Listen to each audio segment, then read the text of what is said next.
Vem cá, pensa comigo. Nós seres humanos costumamos sempre falar que o poder muda as pessoas. Por exemplo, nossa, fulano ficou famoso e mudou. Ou então, depois que virou chefe, ficou insuportável. Só que essa explicação ela é até simples demais. O poder ele não pega uma pessoa e transforma ela de uma coisa para outra do nada. O que ele faz é mudar as condições ao redor dela. E de repente, quando você tem mais liberdade, mais dinheiro, mais pessoas dependendo de você, e principalmente menos pessoas dispostas a te contrariar, isso revela as coisas que ficavam antes escondidas. Porque quando você precisa dos outros, você aprende a se controlar. Quando você percebe que pode perder alguma coisa, você vai pensar duas vezes. E quando existe alguém capaz de dizer não pra você, existe um limite. O problema começa quando esses limites desaparecem. E é aí que a história de Lydia Tarr fica interessante.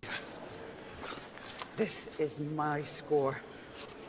Lydia, you're confused. It's my score! You fucking little nothing!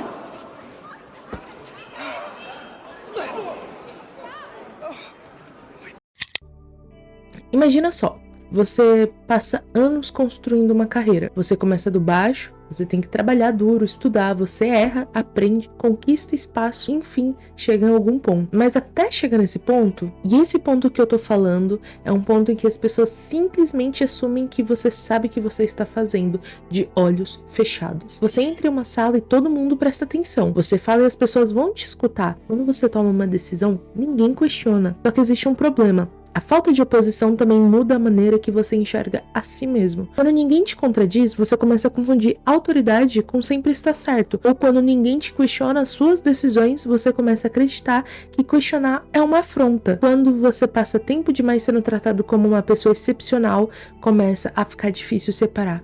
Eu fiz algo excepcional de eu sou uma pessoa excepcional. Parece uma diferença até que pequena, mas ela não é. E nisso, o ego ele precisa de uma imagem para proteger. Nós construímos uma imagem do que nós acreditamos ser. Então, eu sou inteligente, eu sou competente, sou uma pessoa boa. Isso faz parte da nossa identidade. O problema nisso tudo é quando essa imagem ela fica mais importante do que a nossa realidade. Porque aí você não aceita mais errar, você não aceita ser criticado.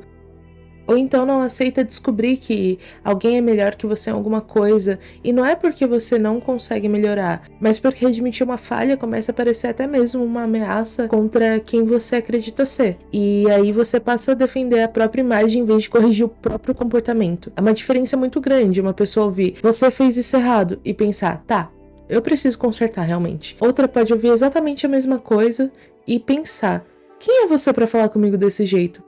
A segunda pessoa não tá se defendendo do que ela fez ali, ela tá defendendo o próprio ego, a própria imagem. Quando você assiste Tar, percebe que a Lydia, a personagem principal desse filme, ela não é apresentada como uma pessoa má.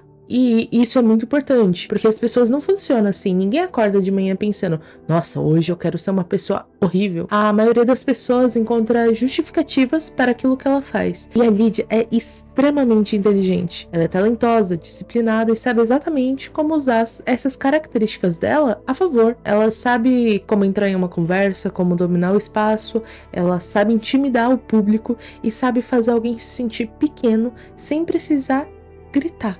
Embora, se for necessário, ela utilize isso. Mas principalmente, a personagem ela sabe construir uma imagem de autoridade. E existe uma coisa muito perigosa quando alguém acredita demais na própria autoridade. Começa a enxergar as pessoas como ferramentas. Essa pessoa serve para alguma coisa e aquela para outra.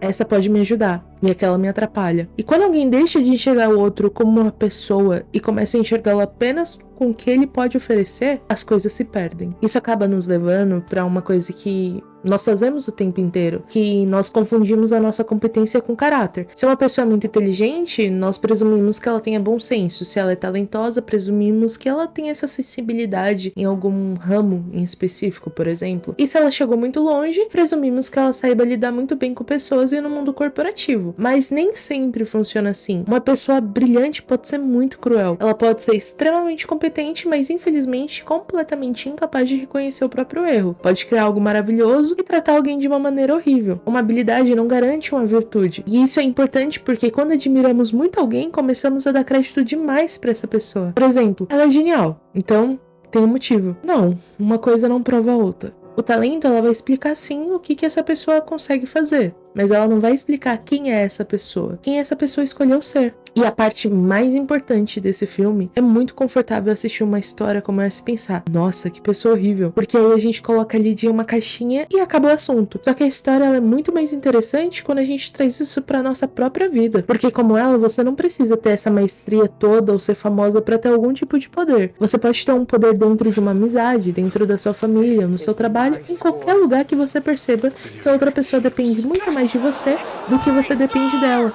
E aí o nosso comportamento acaba aparecendo. Você vai usar essa posição de poder para proteger, controlar, para humilhar? Essa é a única parte que diz realmente sobre o nosso caráter. No desenrolar dessa conversa, eu até perguntaria: você seria uma pessoa boa se tivesse poder? Porque eu acho que todo mundo responderia que sim, mas ao invés disso, eu gostaria de perguntar: o que você faria se tivesse certeza de que não sofreria nenhuma consequência? Porque os nossos valores são muito fáceis de defender quando eles não estão sendo colocados à prova. Mas é muito difícil manter a nossa ética e esses valores quando o contrário seria muito mais conveniente, entende? Bom, no fim, Tar não me interessa apenas como uma história de poder, mas como uma questão muito mais humana, onde a facilidade que existe em justificar os nossos próprios comportamentos quando eles servem aos nossos objetivos. A gente sempre encontra uma explicação, né? Por exemplo, eu fiz porque eu precisava, ou eu fiz porque aquela pessoa mereceu. Quando a gente percebe, a justificativa ficou muito mais importante do que a própria consequência. Mas enfim, no fim de tudo, o que mais me chama a atenção não é o poder que o filme tenta passar, mas sim a necessidade de sustentar a imagem que a personagem construiu de si mesma. Quando essa imagem começa a ser ameaçada, ela passa a justificar, controlar, distorcer situações do que encarar a própria fragilidade. Isso é muito humano, nossa mente tenta proteger aquilo que acreditamos ser. A questão é quando a gente começa a proteger o próprio ego e isso se torna mais importante do que reconhecer os próprios erros. E é justamente aí que Tar deixa de ser uma história sobre uma mulher muito poderosa e vira uma reflexão sobre até onde alguém consegue ir para não precisar enxergar a si mesmo.